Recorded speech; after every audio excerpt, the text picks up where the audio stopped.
Happy Friday po sa ating lahat. Ako si Benison Estareja. Patuloy pa rin po ang malamig at maulang panahon sa malaking bahagi po ng Luzon. Dulot po ng dalawang weather systems. Una na dyan ay ang northeast monsoon pa rin o amiha na siyang umiihip ng malakas dito sa may northern and central Luzon, habang ang shear line naman o yung linya kung saan nagtatagpo ang malamig na northeast monsoon at ang mainit na easterlies ay siyang nagpapaulan din po dito sa may eastern sections ng Luzon. Habang ang easterlies naman po o yung hangin galing Pacific Ocean ay siya nagdadala pa rin ng fair weather conditions plus mga pulupulong ulan at mainit na panahon sa malaking bahagi ng Palawan, Visayas, and Mindanao. Wala po tayong inaasahang bagyo na papasok ng ating Philippine Area of Responsibility hanggang sa matapos ang long weekend at inaasahan din po pagsapit hanggang katapusan po ng 2023, mababa din ang tsansa na magkakaroon tayo ng bagyo sa loob ng PAR. Ngayong araw po, asahan ang pinakamaulang panahon dito pa rin po sa eastern side of Luzon, kabilang na ang mga probinsya ng Cagayan, Isabela, Aurora, Quezon at Camarines Norte. Dulot po yan ng shear line o yung linya kung saan nagtatagpo ang mainit at malamig na hangin.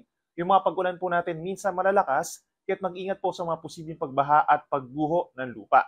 Habang dito naman sa Calayan Island sa Palawan, asahan pa rin ang maulang panahon, bagamat mas kakaunti na yung mga pag-ulan doon, dulot ng trough pa rin ng LPA na dating si Bagyong Kabayan.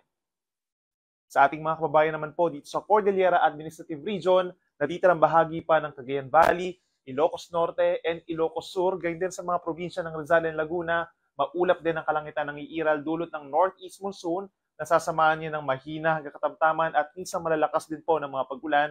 Mag-ingat din po sa mga posibleng pagbaha at pagguho ng lupa. Yung ating mga nabanggit na lugar, magantabay po sa ipapalabas na rainfall advisories and heavy rainfall warnings pa rin po ng Pag-asa.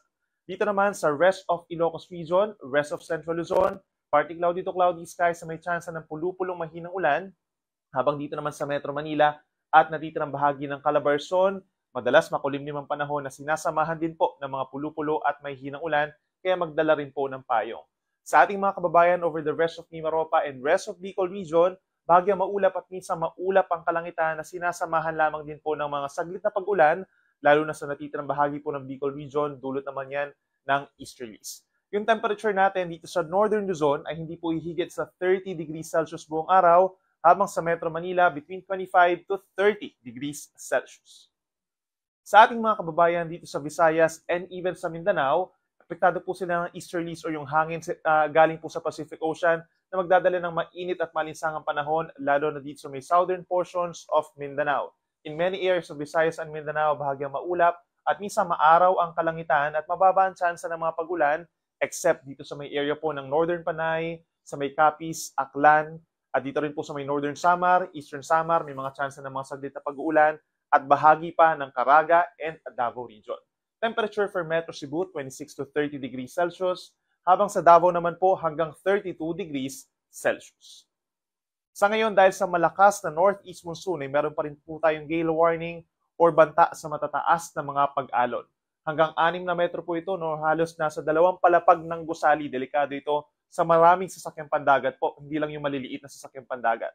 Meron tayong hanggang 6 meters over Batanes, Cagayan kabilang ang Babuyan Islands, malaking baybagi din po ng Ilocos Region simula sa may Ilocos Norte down to Pangasinan, at sa kabilang banda meron pa rin tayong gale warning sa may Aurora, hilagang bahagi ng Quezon kabilang ang Polillo Islands, particularly ang mga bayan ng General Nakar, Patnanungan, Panukulan, Cordeos, and Humalig. Dito rin po sa may Calaguas Islands sa Camarines Norte, at sa may northern and eastern coast ng Catanduanes. Delikadong pumalao doon ng maliliit at mga katamtamang laki ng mga sasakyang pandagat, and in the coming days, aasahan pa rin natin ng gale warning sa malaking baybayin po ng Luzon.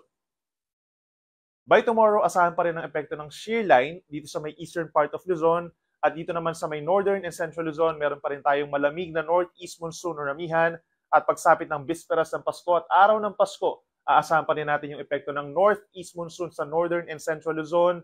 Meron pa rin po mga pag-ulan, kaya mag-ingat pa rin, magdala po ng payong kung lalabas ng bahay, at mag-ingat din po sa mga posibleng sakit na dulot ng northeast monsoon gaya na lamang ng ubo at sipon.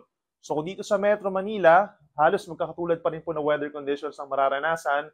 Magiging maulan po mamayang gabi hanggang bukas ng madaling araw, but then throughout the couple of days, asahan pa rin natin ng bahagyang maulap at madalas makulimlim na panahon na sinasamahan lamang ng saglit na pag-ulan.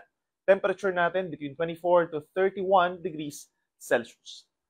Sa ating mga kababayan po dito sa Baguio City at malaking bahagi na rin po ng Cordillera Administrative Region, makulimlim na panahon pa rin po ang iiral at aasahan pa rin ng mataas na tsansa ng ulan lalo na sa Maipayaw at sa may Kalinga, dulot po yan ng northeast monsoon. Kung dito sa Baguio City, light to moderate rains po tayo. So kung lalabas ng bahay, ay magdala po ng payong, lalo na po kapag lalabas para magsimbang gabi. Temperature, posibleng bumaba pa between 16 to 23 degrees Celsius. Sa ating mga kababayan po sa Kabikulan, kung dito sa Legazpi City, bahagyang maulap hanggang maulap na kalangitan ng iiral. Bukas, dahil pagsapit po ng weekend, may tsansa lamang po ng mga pulo-pulo at may hinang ulan. Partly cloudy to cloudy skies din po. But kung dito sa may Camarines Norte and northern portions of Catanduanes and Camarines Sur, in the next 3 days, magiging makulimlim po ang panahon. Dulot po yan ng shear line at may mga pag-ulan, kaya't mag-ingat po sa mga baha at pagguho ng lupa. Sa atong mga ka-XO ng Dinha over Metro Cebu, hanggang sa Lunes, asahan po ang bahagyang maulap at misang maaraw na kalangitan. May mga tsansa ng pulupulong ulan pagsapit po bukas ng tanghali.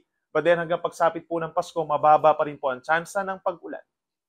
At panghuli sa atong mga ka-XO ng Dinha over Metro Davao, sa susunod pa na 3 araw, asahan din ang halos magkakatulad na weather conditions.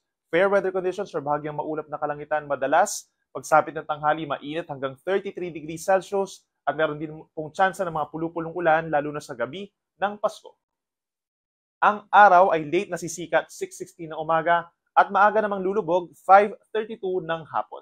Yan muna ang latest mula dito sa Weather Forecasting Center ng Pag-asa. Ako muli si Benison Estareja na nagsasabing sa anumang panahon, Pag-asa ang magandang solusyon.